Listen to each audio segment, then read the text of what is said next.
Price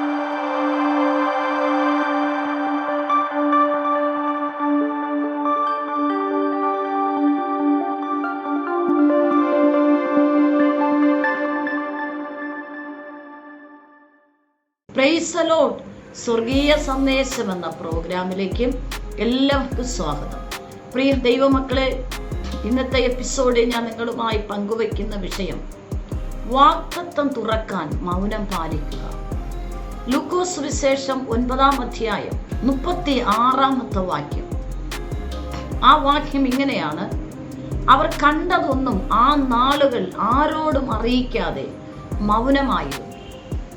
ഈ തിരുവചന ഭാഗത്തിന്റെ സന്ദർഭം കർത്താവായ യേശു ഭൂമിയിലായിരുന്നപ്പോൾ താൻ അനേക ശിഷ്യന്മാരെ വിളിച്ചു വേർതിരിച്ചു.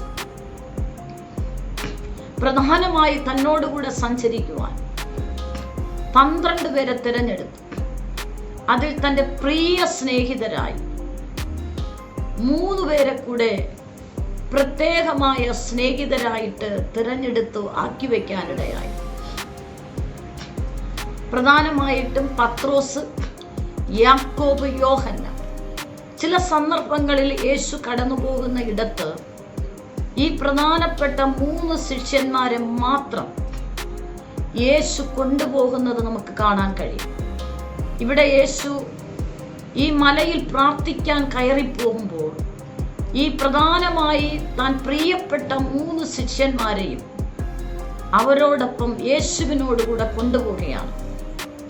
യേശു ആ മലയിൽ ചെന്ന് സ്വർഗതലം തുറന്ന് പ്രാർത്ഥിക്കുമ്പോൾ സ്വർഗം തുറന്ന് ഭൂമിയിൽ ദൗത്യങ്ങൾ പൂർത്തിയാക്കി സ്വർഗത്തിൽ കയറിപ്പോയതായ ഏലിയാവും മോശയും ഇറങ്ങി വന്നു യേശുവിനോടുകൂടെ സംസാരിക്കുന്നത് ഈ ശിഷ്യന്മാർ കാണുകയാണ്. യേശുവിൻ്റെ മുഖം പ്രത്യേകമായ തേജസ് കൊണ്ട് നിറഞ്ഞു. തിളങ്ങുന്ന അനുഭവങ്ങൾ അവർ കാണുകയാണ്. ഇവർ മാറി 3 പേരും ഇരിക്കുകയാണ്. യേശുവിനോട് ഏലിയാവും മോശയും സംസാരിക്കുന്ന കണ്ടപ്പോൾ ഇവരും അതുപോലെ ആ സ്വർഗതലം തുറന്നിരിക്കുന്ന കാഴ്ച കാണുകയാണ്. ഭൂമിയിൽ നിന്നും ദൗത്യം പൂർത്തീകരിച്ചു പോയ ഈ 2 ദൈവപുരുഷൻ ഇറങ്ങി വന്ന് യേശുവിനോട് സംസാരിക്കുന്ന അപ്പോൾ ഈ ഭാഗത്ത് ഒരു പ്രത്യേകമായ സ്വർഗതലം തുറന്ന് ഈ ശിഷ്യന്മാരെ കർത്താവ് കാണിക്കുകയാണ്. ഇവർ ഇവിടെ നിന്നും ദൈവ സാന്നിധ്യം അനുഭവിക്കുന്നു, കേൾക്കുന്നു, കാണുന്നു. അപ്പൊ ഈ സ്വർഗതലം അവർ കാണുന്നു, സ്വർഗത്തിൽ നിന്നുള്ള ദൈവശബ്ദം അവർ കേൾക്കുന്നു, ആ സ്വർഗീയ സാന്നിധ്യം അവർ അനുഭവിക്കുന്നു. ഈ 3 മേഖലയിലുള്ള എൻകൗണ്ടർ ഈ ശിഷ്യന്മാർക്ക് ലഭിക്കുകയാണ്.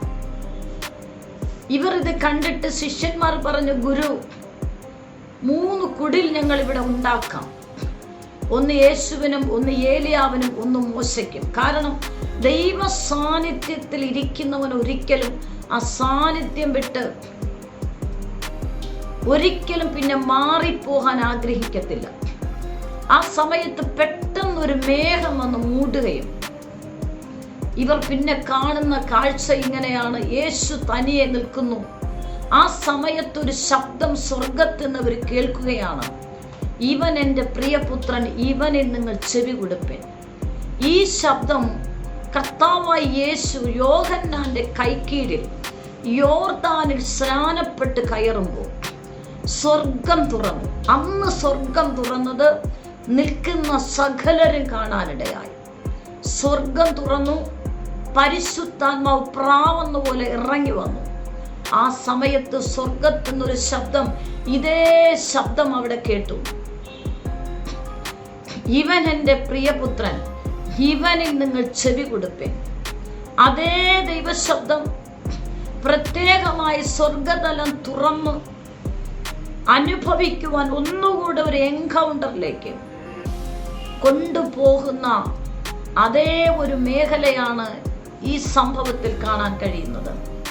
അപ്പൊ ഇവർക്കുണ്ടായ ഒരു പ്രത്യേകമായ എൻകൗണ്ടർ, ആ എൻകൗണ്ടറിൽ അവർ ദൈവ സാന്നിധ്യം, തേജസ്, ഗ്ലോറി ഫലം ഇവർക്ക് തുറക്കപ്പെട്ടു. ആ തേജസ് അവർ അനുഭവിച്ചു. അവരത് കാണുകയാണ്, സ്വർഗത്തിലെ ശബ്ദം കേൾക്കുകയാണ്.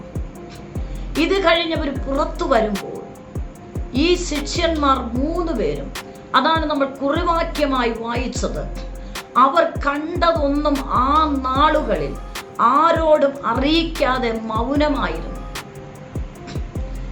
ഇവർ ഈ സാന്നിധ്യം, ഈ ആഴമായിട്ടുള്ള ഡീപ്പായിട്ടുള്ള സ്വർഗതലം കണ്ട് അനുഭവിക്കുകയും കേൾക്കുകയും കാണുകയും ചെയ്ത ശിഷ്യന്മാർ കൂടെയുള്ള തൻ്റെ സുഹൃത്തുക്കളോട് കൈമാറിയില്ല. അവർ ഈ എൻകൗണ്ടർ സംഭവിച്ച പ്രിയപ്പെട്ടവർ ഹൃദയത്തിൽ സംഗ്രഹിച്ച് ഇവരെ വാഗ്ദത്തങ്ങൾ തുറക്കുന്നതുവരെ ആരോടും ഇത് ഷെയർ ചെയ്തില്ല. അവർ മൗനം പാലിക്കാനിട. എന്നെ കേൾക്കുന്ന ആരോടോ പരിശുദ്ധാത്മ പറയും, നിന്റെ ജീവിതത്തോട് പ്രത്യേകമായ ചില എൻകൗണ്ടറുകൾ, പ്രത്യേകമായ ചില ദൈവശബ്ദങ്ങൾ നിന്നെക്കുറിച്ചോ നിന്റെ കുടുംബത്തെക്കുറിച്ചോ തലമുറയെക്കുറിച്ചോ സ്വർഗത്തിലെ ദൈവം നിനക്ക് കൈമാറിയിട്ടുണ്ടെങ്കിൽ ആ വാഗ്ദത്തം തുറക്കുന്നത് വരെ നീ അതാരോടും ഷെയർ ചെയ്ത മൗനം പാലിക്കുവാൻ പരിശുദ്ധാത്മാവ് ഈ സന്ദേശത്തിലൂടെ നിങ്ങളോട് സംസാരിക്കുന്നു. അങ്ങനെ പ്രത്യേകമായി ചില എൻകൗണ്ടറുകൾ സംഭവിച്ചിട്ട് ജ്ഞാനമില്ലാതെ കൈമാറിയതും അറിയിച്ചതും മുഖാന്തരം നമ്മുടെ ശബ്ദത്തിലൂടെ, വായിലൂടെ നമ്മൾ തന്നെ വാഗ്ദത്തത്തിന്റെ വാതിൽ അടച്ചു കളയാനിടയായി. എന്നാൽ ഇന്ന് ഈ നിമിഷം കേൾക്കുന്നവരോട് പറയുകയാണ്, പരിശുദ്ധാത്മാ വാണിംഗ് ആയിട്ട് പറയുന്നു, കഴിഞ്ഞ നാളിൽ സംഭവിച്ച ഓർത്ത് നീ പരാജയത്തെ ഓർത്ത് നീ ഭാരപ്പെടേണ്ട. അത് ദൈവസന്നിധിയിൽ ഏറ്റുപറഞ്ഞ് നീ പ്രാർത്ഥിച്ച് ക്ഷമ ചോദിക്ക്.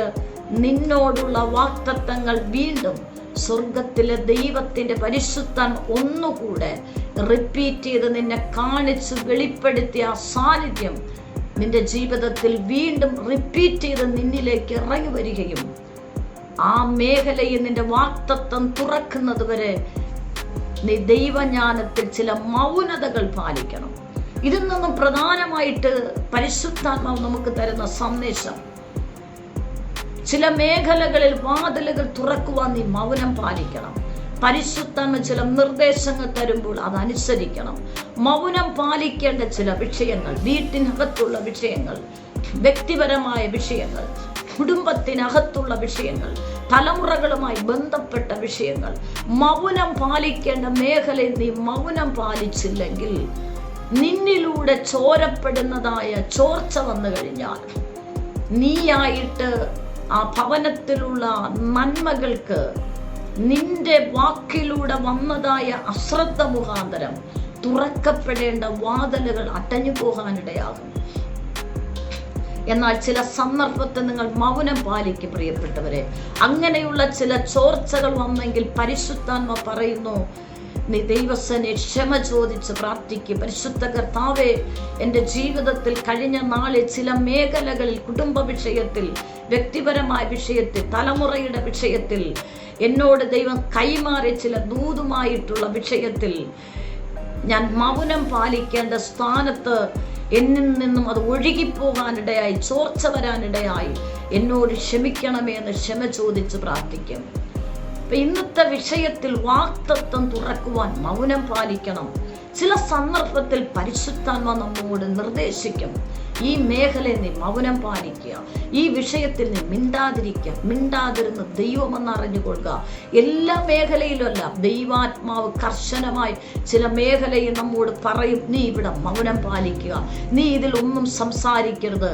മറ്റൊരു ഉദാഹരണം കൂടെ വേഗത്തിൽ ഞാൻ പങ്കുവയ്ക്കാം. സക്കറിയ പുരോഹിതൻ ആലയത്തിൽ ജനത്തിന് വേണ്ടി പ്രാർത്ഥിക്കാൻ നിൽക്കുമ്പോൾ ആലയത്തിന്റെ വലതുഭാഗത്ത് ഗബ്രിയേൽ ദൂതൻ, ദൈവസന്നി നിൽക്കുന്ന ദൂതൻ ഇറങ്ങി വന്നിട്ട് തത്സമയം നടക്കേണ്ട ദൂത് സക്കറിയാവിനോട് കൈമാറി, നിന്റെ പ്രാർത്ഥനയ്ക്ക് ഉത്തരം ലഭിക്കുകയാണ്, ലഭിക്കാൻ പോകുന്ന തലമുറയെക്കുറിച്ച്, വാഗ്ദത്തത്തെക്കുറിച്ച് പേര് സഹിതം വരെ വെളിപ്പെടുത്തി. എന്നാൽ തനിക്ക് ദൈവസന്നി നിൽക്കുന്ന ഗബ്രിയേൽ ദൂതൻ പറഞ്ഞ വാക്ക് സാഹചര്യങ്ങൾ നോക്കിയിട്ട് വിശ്വസിക്കാൻ കഴിയാതെ വന്നപ്പോൾ ആ ഗബ്രിയേൽ ദൂതൻ തന്നോട് പറഞ്ഞു, നീ തത്സമയം നടക്കേണ്ട ദൂത് നീ അവിശ്വസിച്ചത് മുഖാന്തരം ഈ ദൂത് നിറവേറുന്നത് വരെ നീ മൗനമായിരിക്കും, നീ സംസാരിക്കത്തില്ല.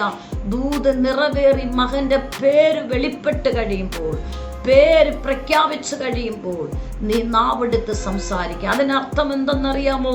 അവിശ്വസിച്ചത് മുഖാന്തരം പുറത്തുപോയി തത്സമയം നടക്കേണ്ട ദൂത് സക്കറിയാവിന്റെ ഹൃദയത്തിൽ വന്ന അവിശ്വാസം പറഞ്ഞു വരുത്തിയാൽ ഈ സംഭവം നടന്നേ മതിയാകത്തുള്ളൂ. സക്കറിയാവും എലിസബത്തും വിശ്വസിച്ചാലും ഇല്ലെങ്കിലും ക്രിസ്തുവിന് മുന്നേ വഴിയൊരുക്കുവാൻ യോഹന്നാൻ ഭൂമിയിൽ വരണം. അത് സ്വർഗം നിശ്ചയിച്ചതാണ്. തത്സമയം അത് ഏത് കുടുംബത്തിൽ ആരിൽ അത് വെളിപ്പെടണമെന്ന് നിയോഗപ്രകാരം സക്കറിയാവിനോട് വന്ന് ദൂത് കൈമാറിയപ്പോൾ സക്കറിയാവ് അത് അവിശ്വസിച്ചപ്പോൾ ഇതൊരിക്കലും ഇനി ഈ അവിശ്വാസം പുറത്തു ചെന്ന് സക്കറിയാവ് സംസാരിക്കുന്നുവെങ്കിൽ പറയാനിടയുണ്ട്. അതുകൊണ്ട് ദൂത് തുറക്കുന്നത് വരെ, വാക്തത്വം തുറക്കുന്നവരെ സക്കറിയാവിന് മൗനമായിരിക്കുവാൻ തക്കവണ്ണം പ്രഖ്യാപിച്ചു. അതുപോലെ താൻ മൗനം പാലിക്കാനിടയായി. യോഹന്നാൻ ജനിച്ച് പേരിടുന്ന സമയത്ത് എന്തു പേരിടണമെന്ന് ചോദിക്കുമ്പോൾ സക്കറിയാവ് യോഹന്നാൻ എന്ന് എഴുതിയപ്പോൾ ദൈവസന്നിധിയിൽ നിന്ന് ഗബ്രിയേൽ ദൂതൻ അടച്ചതായ നാവിന്റെ കെട്ടുപൊട്ടി താൻ മൗനം മാറി സംസാരിക്കാൻ തുടങ്ങി. അതെ പ്രിയപ്പെട്ടവരെ, ചില വാക്തത്വങ്ങൾ തുറക്കുവാൻ നീ മൗനം പാലിക്കണം. മൗനം പാലിക്കാതെ നീ അവിശ്വസിച്ചുകൊണ്ട് ആ ദൂതിനെ നീ മറ്റുള്ളവർക്ക് കൈമാറുമ്പോൾ അവിശ്വാസത്തെ പറഞ്ഞാൽ തത്സമയം നടക്കേണ്ട ദൂതാണ്, തത്സമയം നടക്കേണ്ട വിഷയമാണ്. പക്ഷെ നിന്റെ സംസാരത്തിൽ അത് അടഞ്ഞു പോകാതിരിക്കുവാനാണ് പരിശുദ്ധാത്മാ വാണിംഗ് ചെയ്യുന്നത്. ഈ വാക്തത്വത്തിന്റെ വാതിൽ തുറക്കുന്നവർ നീ മൗനം പാലിക്കുക. ദൈവത്തിന്റെ പരിശുദ്ധാത്മ ആരോട് പറയുന്നു? തത്സമയത്ത് നിങ്ങളുടെ ജീവിതത്തിലെ ചില ദൂതുകൾ തുറക്കാൻ പോകുന്നു. തത്സമയത്ത് നിങ്ങളുടെ വാക്തത്വങ്ങൾ തുറക്കാൻ പോകുന്നു.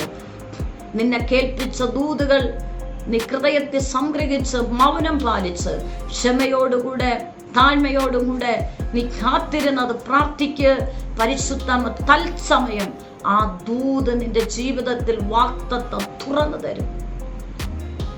ദൈവത്തിന്റെ പരിശുദ്ധാത്മ തിരുവചനത്തിലൂടെ നിങ്ങൾ അനുഗ്രഹിക്കട്ടെ. ഈ വചനപ്രകാരം ഏൽപ്പിക്ക്, സമർപ്പിക്ക്, ദൈവകരങ്ങൾ കൊടുക്കാം. പരിശുദ്ധ കർത്താവേ, ഈ നിമിഷത്തിനായി നന്ദി. ദൈവശബ്ദം കേൾക്കുന്ന ദൈവജനത്തിനായി സ്തോത്രം ചെയ്യുന്നവരുടെ ജീവിതത്തിൽ എന്തെല്ലാം വാക്തത്വങ്ങൾ പറഞ്ഞു അതെല്ലാം തത്സമയത്ത് ആ വാക്തത്വങ്ങൾ തുറക്കപ്പെടട്ടെ. രോഗികൾ സൗഖ്യമാകട്ടെ. അവരെല്ലാ പ്രാർത്ഥന വിഷയങ്ങളും തുറക്കപ്പെടട്ടെ. അനുഗ്രഹിച്ച് പ്രാർത്ഥിക്കുന്നു യേശുവിന്റെ നാമത്തിൽ തന്നെ. Amen. God bless you. Amen. നിങ്ങൾക്കൊരു പ്രാർത്ഥന വിഷയമുണ്ടെങ്കിൽ ഈ സ്ക്രീനിൽ കാണുന്ന നമ്പറിൽ ഞങ്ങളെ കോൺടാക്ട് ചെയ്യുക. ഞങ്ങൾ നിങ്ങൾക്ക് വേണ്ടി പ്രാർത്ഥിക്കും. എല്ലാ ആഴ്ചയിലും തിങ്കളും ശനിയുമാണ് ഈ സന്ദേശം നിങ്ങൾക്ക് ലഭ്യമായിരിക്കുന്നത്. ഈ സന്ദേശം മറ്റുള്ളവരുമായി നിങ്ങൾ പങ്കുവയ്ക്കണം. ഈ ചാനൽ ഇതുവരെ സബ്സ്ക്രൈബ് ചെയ്തിട്ടില്ല എങ്കിൽ സബ്സ്ക്രൈബ് ചെയ്യുക. ദൈവരാജ്യത്തിനായി നമുക്ക് ഒരുമിച്ച് കൈകോർക്കാം. കർത്താവ് നിങ്ങളെ ധാരാളമായി അനുഗ്രഹിക്കുമാറാകട്ടെ. ആമേൻ.